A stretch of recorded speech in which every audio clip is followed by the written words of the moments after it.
तो कैसे हो दोस्तों, मेरा नाम है गुरजीत सिंह और आज हम आ गए एक नए वीडियो के साथ में। और आज मैं आपको बताने वाला हूं कि अगर आप यूके वीआई के इंटरव्यू में जाते हैं, अगर आपको यूके वीआई बुलाता है इंटरव्यू के लिए, तो कौन कौन से मोस्ट कॉमन क्वेश्चन हैं जो यूके वीआई आपसे पूछ सकता है। तो आज मैं आपको बताने वाला हूं वो क्वेश्चन जो आपको स्पेशली इंटरव्यू में UK why most common question है जो आपसे पूछेगा। तो स्टार्ट करते हैं ये वीडियो और आपको बताता हूँ कि कौन कौन से वो क्वेश्चन हैं जो आपसे पूछा जा सकता है। तो दोस्तों बात करने वाले सबसे मोस्ट इंपॉर्टेंट क्वेश्चन जो यूके वीआई आपसे पूछता है इंटरव्यू में। एग्जैक्टली यूके वीआई या इमिग्रेशन वाले आपसे ये जानने की कोशिश करते हैं कि आप जिस यूनिवर्सिटी में एडमिशन लेने जा रहे हो उस यूनिवर्सिटी के बारे में आपको कितना पता है, और जो आपने एप्लीकेशन भरी है वो सच में आपने एप्लीकेशन भरी है या आप उस यूनिवर्सिटी के बारे में आपने रिसर्च की है कि नहीं की है। तो ये सारी डिटेल्स जानने के लिए वो आपका इंटरव्यू रख, तो ये जानना चाहते हैं कि अगर आप यूके में आ रहे हो तो क्या सच में आप यहाँ पर पढ़ाई करने आ रहे हो। अगर आप सच में यहाँ पर पढ़ाई करने आ रहे हो तो आपने यूनिवर्सिटी के बारे में बहुत सारी डिटेल्स इकट्ठी करी होंगी, उस कॉलेज के बारे में डिटेल्स इकट्ठी करी होगी, आपने कोर्स के बारे में डिटेल इकट्ठी करी होगी,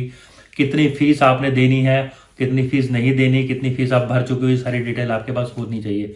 और आप जिस शहर में आपकी यूनिवर्सिटी है उस शहर की डिटेल्स क्या है, उस शहर की लोकेशन क्या है, उस शहर का कल्चर क्या है। मोस्ट ऑफ द अगर स्टूडेंट जो ओरिजिनल एप्लीकेशन के साथ में फॉर्म भरते हैं उनको ये सारी डिटेल्स पता होती है। तो आज मैं स्पेशली आपको बताने वाला हूँ वो क्वेश्चन जो यूके वीआई मोस्टली इंटरव्यूज में जो क्वेश्चन आपसे पूछता है। सबसे इंपॉर्टेंट क्वेश्चन जो यूके वीआई आपसे पूछेगा वो ये होगा, why you want to choose UK for your studies. So इसके लिए आपको इसका आंसर प्रिपेयर होना चाहिए कि आप अगर यूके में आ रहे हो तो क्यों स्टडी करनी है, उसका रीजन प्रॉपर आपके पास होना चाहिए। कोई भी कंफ्यूजिंग आंसर नहीं होना चाहिए क्योंकि ये आपके वीजे के ऊपर इफेक्ट करता है। इसके बाद आपका दूसरा जो क्वेश्चन था, why not any other country, why you are not going to any other country for the studies, why you are coming to UK. तो you have to clear answer for this because क्योंकि ये बहुत confusing answer है, क्योंकि आपने UK के बारे में बहुत सारी डिटेल्स इकट्ठा की होगी लेकिन अदर कंट्रीज के बारे में नहीं करी होगी, कंपैरिजन नहीं किया होगा। तो आपको बहुत ध्यान रखना है कि अगर आप जो भी आंसर दे रहे हो वो बहुत क्लियर होना चाहिए, यूके वे को लगना चाहिए कि जो आंसर आप दे रहे हो उससे उसको सेटिस्फेक्शन होना चाहिए। उसके बाद तीसरा क्वेश्चन आता है, व्हाई दिस यूनिवर्सिटी, क्योंकि यूके में बहुत ऐसी यूनिवर्सिटीज हैं जहां पर आप जाके स्टडी कर सकते हो। तो स्पेशली आप इसी यूनिवर्सिटी में क्या आ रहे हो, क्या रीजन है, क्योंकि अगर आपने कोर्स के बारे में पता किया है, वहाँ की डिटेल्स के बारे में पता किया है, तो आपको प्रॉपर पता होगा कि आपने यही इसी यूनिवर्सिटी को क्यों चूज किया है, किसी और यूनिवर्सिटी को क्यों नहीं चूज किया। तो ये रीजन आपको प्रॉपर पता होना चाहिए। उसके बाद जो नेक्स्ट क्वेश्चन आता है, where is this university located and what is the nearest airport, के आपकी ये यूनिवर्सिटी किस शहर में है और उसके पास में नियरेस्ट एयरपोर्ट क्यों है। ये बहुत टेक्निकल क्वेश्चन है। अगर आपने प्रैक्टिकल तरीके से किसी भी यूनिवर्सिटी का सर्च किया है तो आपने पूरा प्लान किया होगा कि आप अगर यहाँ से जाओगे तो वहां पे कहाँ से फ्लाइट लोगे और फ्लाइट लेने के बाद में आप कैसे यूनिवर्सिटी को पहुंचोगे। तो ये क्वेश्चन इसीलिए पूछा जाता है कि आपने अपनी यूनिवर्सिटी के बारे में कितनी रिसर्च करी है। तो ये आपको बहुत ध्यान रखना है कि ये सारी चीजें आपको ध्यान रखनी है कि आपने जो भी क्वेश्चन का आंसर देना है वो बहुत सेटिस्फेक्शन होना चाहिए, उन लोगों को उस आंसर सेटिस्फाई होने चाहिए कि आपने जो आंसर दिया है वो बिल्कुल परफेक्ट है। ठीक है। इसके बाद क्वेश्चन आता है, व्हाई दिस कोर्स। आपको बिल्कुल क्लियर पता होना चाहिए कि अगर आपने कोर्स को चूज किया है उसके पीछे रीजन क्या है, आप उस कोर्स को क्यों चूज करो।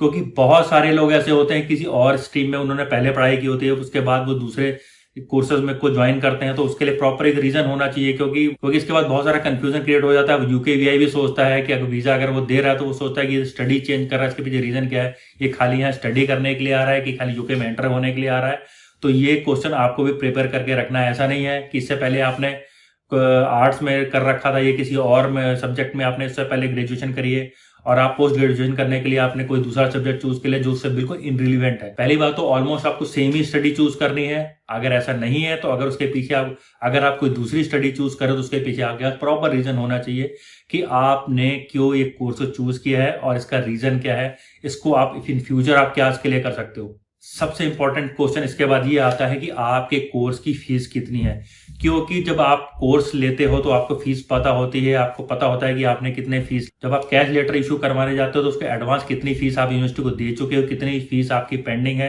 ये सारा डिटेल्स आपको पता होगा अगर आप जेन्युइन तरीके से आप अपनी एप्लीकेशन को लगा रहे हो। क्योंकि यूनिवर्सिटी जब भी आपको कैश लेटर इशू करती है, जब आप एक कुछ फिक्स अमाउंट 3 मंथ 6 मंथ या फुल अमाउंट आप उसको पे कर देते हो, वो सारा डिटेल यूके वीआई के पास में होता है जब वो आपका इंटरव्यू ले रहा होता है। तो इसलिए आपको इस क्वेश्चन के ऊपर प्रॉपर प्रिपरेशन करके रखनी है कि आपको उसका क्या आंसर देना है। डेफिनेटली हर क्वेश्चन की तरह इसका भी क्वेश्चन का जो आंसर आप दोगे बहुत सेटिस्फेक्शन होना चाहिए। एक क्वेश्चन बहुत इंपॉर्टेंट है जो पूछते हैं, सपोज आपने सारे क्वेश्चन का बहुत अच्छी तरीके से आंसर दे दिया, उसके बाद उन्होंने पूछा why this study, why this course, आपने जो कोर्स लिया है इस कोर्स को करने के बाद आपका कैरियर प्लान क्या है, आप यूके में रुकोगे या अपनी कंट्री वापस जाओगे, वहां जाके आप कोई जॉब ज्वाइन करोगे या कोई बिजनेस प्लान करोगे या जो भी है आप, क्योंकि जब भी हम किसी कोर्स को लेते हैं उसके पीछे प्रॉपर प्लानिंग होती है कि हमने उस कोर्स को लिया क्यों है, उस कोर्स के पीछे रीजन क्या है। तो यूकेवीआई इस रीजन को जरूर जानना चाहता है कि आपने इस कोर्स को चूज क्यों किया है। तो हमेशा आप ध्यान रखिए कि जब भी आप किसी कोर्स को चूज करते हो उसको प्रॉपर प्लानिंग होनी चाहिए, क्योंकि वीजा सिलेक्शन और रिजेक्शन आगे इन्हीं क्वेश्चंस के ऊपर होता है। इससे आपकी इंटेंशन क्लियर होती है कि आप यूके में करने के आ रहे हो, और इमिग्रेशन वालों की रिस्पॉन्सिबिलिटी होती है किसी भी जिसके ऊपर उनको शक हो कि वो यहाँ पर स्टडी नहीं करने आ रहा है, सिर्फ एंट्री के लिए आ रहा है। तो मेरा आपको सजेशन है कि इस तरीके के क्वेश्चंस को आप हमेशा याद करिएगा, इनके पीछे के रीजन, सेटिस्फाइड आंसर आपने यूकेवीआई को देने हैं, जिससे कि आपके वीजा लगने में कोई प्रॉब्लम ना हो। अगर आपने प्रॉपर तरीके से अपना इंटरव्यू क्लियर कर लिया है, इस तरीके के क्वेश्चंस का आपने आंसर दे दिया है, तो आपको वीजा इजीली मिल सकता है। लेकिन उसके लिए आपको यूकेवीआई को सेटिस्फाई करना पड़ेगा। तो सेटिस्फाई करने के लिए सबसे इंपॉर्टेंट चीज जो मैं आपको पहले भी बता चुका हूं, आप अपने कोर्स के बारे में, कॉलेज के बारे में, लोकेशन के बारे में, फीस के बारे में, कैरियर के बारे में आपको सारी प्रॉपर रिसर्च करनी है। अगर आपने रिसर्च नहीं करी है तो इंटरव्यू से पहले कर लीजिएगा, क्योंकि यही रिसर्च ही आपके वीजा लगने और ना लगने का रीजन बन सकता है। इसके अलावा आपको कोई क्वेश्चन आपके मन में हो, मुझे आप कमेंट बॉक्स में डाल सकते हैं। मेरे इंस्टाग्राम को फॉलो करना मत भूलिएगा, क्योंकि इंस्टाग्राम में बहुत ईजी रहता है मेरे को आंसर करना, क्योंकि यहाँ पे कमेंट्स में आके आंसर करना थोड़ा सा मुश्किल हो जाता है।